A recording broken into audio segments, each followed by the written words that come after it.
أنا عفتكم سميك عقبالي إيزدلي زنبرلو زلخو بوتا جن أب هاجر كندا يو أبزي هاجر كندا كابز متسقون لعل عسرت عمتات إيا غير زلخو مي انبقار كاباخو كاب أحواتي مخرس لزدلخو إيا قريبا زلخو مو زانتاي بسمونا سمعكم سباتكم كتهوني محتان أنا بعلت حدارن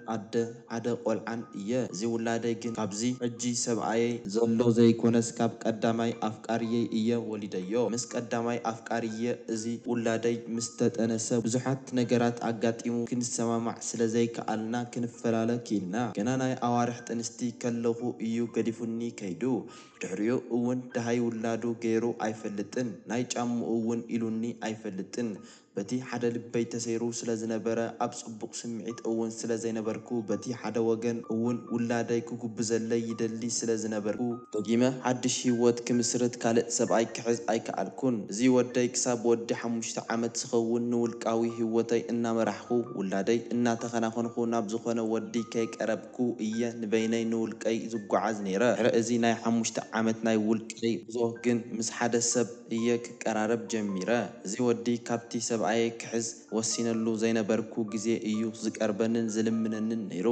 ኣነ ግን ድልውቲ ስለ ዘይነበርኩ ጽቡቕ ገይረ ቀርቦ ኣይከኣልኩን እቲ 5 ዓመት ግን ንዘቕረበለይ ዝነበረ ሕቶ ተቐቢለ ምስኡ ሓድሽ ህይወት ክጅምር ፍቓደኛ ኮይነ ኣነ ከም ሰብ ሓቀኛ ምስልኻን መንነትኻን ሓቢእኻ ምቕራብ ምሕሳብ ምትላል ኣይፎትን እየ ሕማቕ ትጸብቕ በታ ሓቀኛ ምስለይ እየ ዝቐርብ ልክዕ ነዚ ሰብ እውን ወላ ሓንቲ ከይሓሰብኩ ብሓቀኛ ምስለይ ብሓቀኛ መንነተይ እየ ቀሪበዮ ሕሉፍ ታሪኸይ እውን እንታይ ከም ዝመስል ጽቡቕ ገይሩ ይፈልጥ እዩ እቲ ንምንታይ ስለ ኣለልክዎ ቢኡ እውን ኣደ ቆልዑ ምዃነይ ይርአኒ ኣሎ ንዓኦ እውን ልክዕ ከምዚ ከማይ ብቕንዕና ከም ዝቐርቦ ዘለኹ ብቕንዕና ክቐርበኒ ከም ዘለዎ እየ ዝምሕፀን ነይረ ንዝምድናና ኢለዮ ንገለ እዋናት ምስ ተጓዓዝና እዚ ዝምድናና ብግልፂ ንግበሮ ካብቲ ሓደ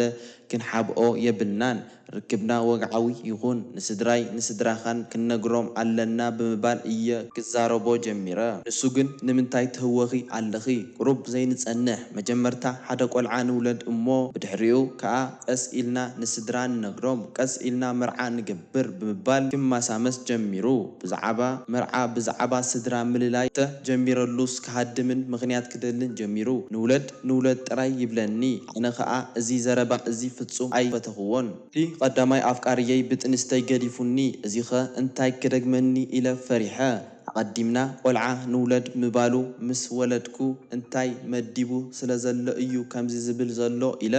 ኣውሊዱ ብውላድ ክሕዘኒ ስለ ዝደለየ ድዩ ወይስ ኣውሊዱ ክገድፈኒ ስለ ዝደለየ እዩ ክጠራጠር ጀሚረ ኣነ እዚ ሕብእብ ኣይፈቱን እየ ካብ መጀመርታ እውን ነጊረካ ነይረ ዝምድና ጀሚርና ግድን ኣብ ስድራና ክነብፅሖ ምዃንና ካብ ዓንተውኡ እውን ነጊረካ እየ ስለምንታይ ኢኻ ሕጂ ኣቐዲምና ንውለድ ትብል ዘለኻ ብምባል ከምዚ ኢለ ክማጎቶ ከለኹ ይሃድም ተመሊሱ ከዓ ንውለድ ይብለኒ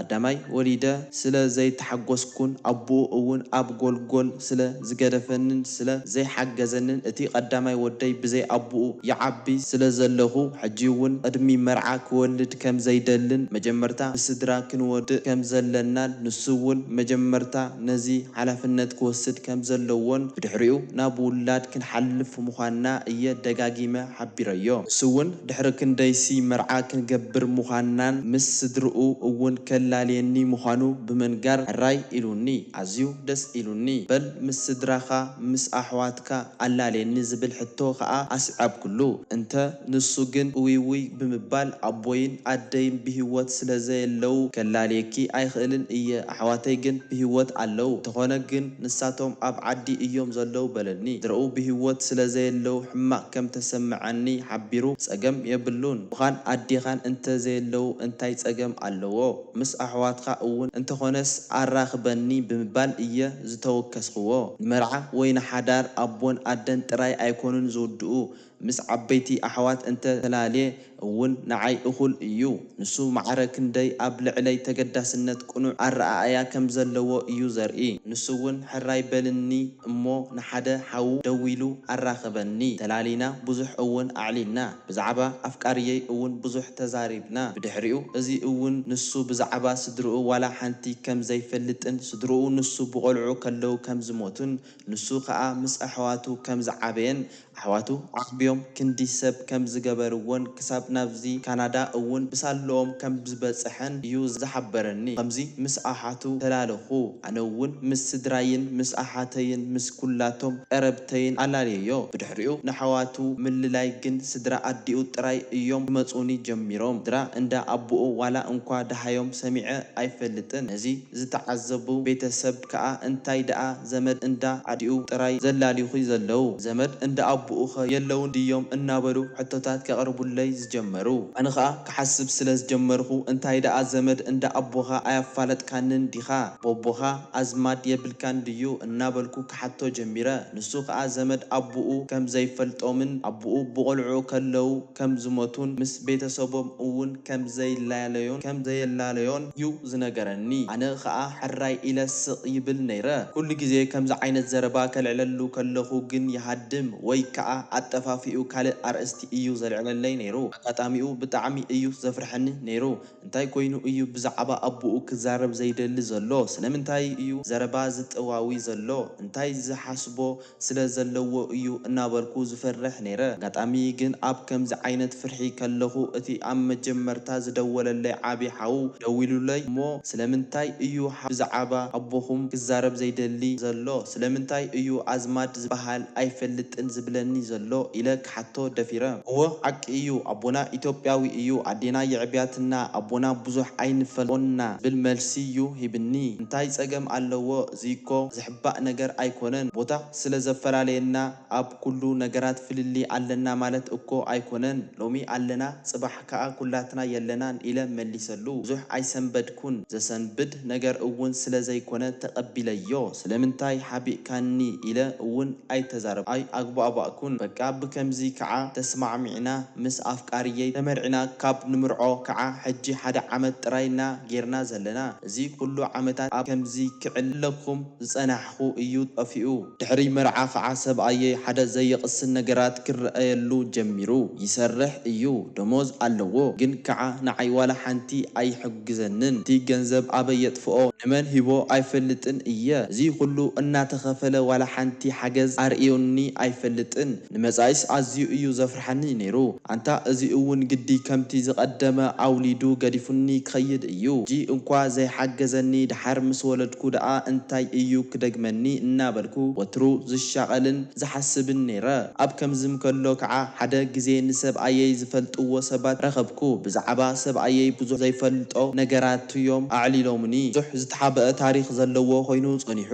ኣብዚ ኩሉ ከዓ ዋላ ሓንቲ ኣይፈልጥን እየ ዋላ ሓንቲ እውን ኣይነገረንን መንነቱ ሓቢኡኒ ነይሩ ንሱ ከዓ ብየሕዋቱ ቢለ ፈሊጠዮ ድሕሪኡ ግን ንሱ ናይ ኢትዮጵያ ፓስፖርት ከም ዘለዎን ካብ ኢትዮጵያ እውን ብሕጋዊ መንገዲ ናብዛ ሃገር ከም ዝመፀ ክፈልጥ ክኢለ ኣነ ግን ኤርትራዊ ምዃኑ ጥራይ እየ ዝፈልጥ ናብዚ እውን ብካልእ መንገዲ ከም ዝመፀ እየ ዝፈልጥ እዚ ጥራይ እውን ኣይኮነን ብዙሕ ብዛዕባኡ ብዙሕ ሰሚዐ ኣመና ተጠራጢረን ፈሪሐን ስለምንታይ እዚ ኩሉ ሓቢኡኒ ስለምንታይ እዩ ብመንነቱ ሓስዩኒ ሕጂ ክበፅሕ ደጊሙ ከተሓሳስበኒ ጀሚሩ ክንድዚ ዝኣክል እንድሕር ደኣ ሓቢኡኒ ኣሎ ኮይኑ ካልእ እውን ሓቢኡኒ ከይህሉ ፈሪሐን ተጠራጢረን ኣዝየ ሰጊአ ሓደ ሰብ መንነቱ እንድሕር ደኣ ይሓብእ ኣሎ ኮይኑ ድሕሪ እቲ ምሕባእ መንነቱ ካልእ ዘፍርሕ ነገር ስለ ዘለዎ መንነቱ እንተተፈሊጡ ሽግር ስለ ዘለዎን ክኸውን ይኽእል እዩ እዚ እንትሓስብ ከለኹ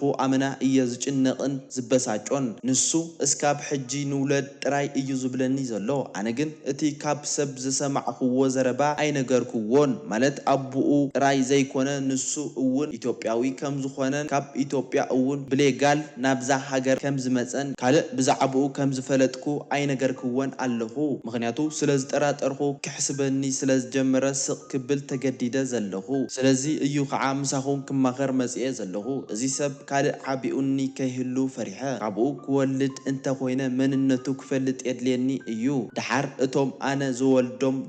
ደቂ መና ካበይ ኢና እንተበሉስ እንታይ እዩ ክብሎም ካብ ሓደ መንነቱ ዝሓበእ ሰብለድ ኣፍሪሕኑን ኣስጊእንን ዘሎ እዚ ጥራይ ዘይኮነስ እውን ከምቲ ኣቀዲመ ቢለ ዝጠቀስኩዎም ሰብኣየይ ልዕሊ 10 ሰዓታት እዩ ዝሰርሕ ግን ከዓ ወላ ሓንቲ ኣይሕግዘናን እዩ ኩል ደሞዝ ኣለዎ ግን ከዓ እዛ ጫማ እኳ ገዚኡለይ ኣይፈልጥን ባዕለይ እናሰርሕኹ ናይ ገዛ ክራይ ናይ ኩሉ ነገራት ዝሽፍኖ ዳርጋ ናብራ በይነይ ሕጂ እውን ዝመርሖ ዘለኹ እቲ ናብራ ስለዚ ከበደኒ ክልተ ሽፍቲ እየ ዝሰርሕ ሰብኣይ እናሃለወን ከምዚ ገይረ ምስራ ንሱ ግን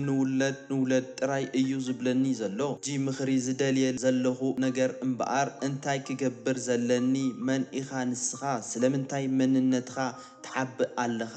ስለምንታይ ኢኻ ትሕስወኒ ዘለኻ ናይቶም ካባኻ ዝውለዱ ቆልዑ መንነቶም ስለዘድልየኒ መንነትኻ ኣፍልጠኒ ኢለዶ ሓቶስ ወላ ስቕ ክብል ወይስ ካብኡ ርሒቐ ህይወተይ ክመርሕ እንታይ ክገብር ኢኹም ትመኽሩኒ ሓፍትኹም እየ ካብ ሃገረ ካናዳ ሰላም ከመይ ውዒልኩም ክቡራትን ፍትዋትን ስድራ ቤት ንሎሚ እውን ከምቲ ልሙድ እዛ ሓፍትና ካባኹም ካብ ስድራ ቤት ምኽርን ሓሳባትን ስለዝደለየት እያ እዚ ክንሰምዕ ዝጸናሕና ኣካፊላትና ዘላሞ ከም ቀደምኩም ተገዲሽኩም ምኽርታትኩምን ሓሳባትኩምን ህብዋ ይምሕፀነኩም ክሳብ ብኻልእ ቪድዮ ዝምለሰኩም ሰላም ሰብስክራይብ ምግባር እውን ኣይትረስዑ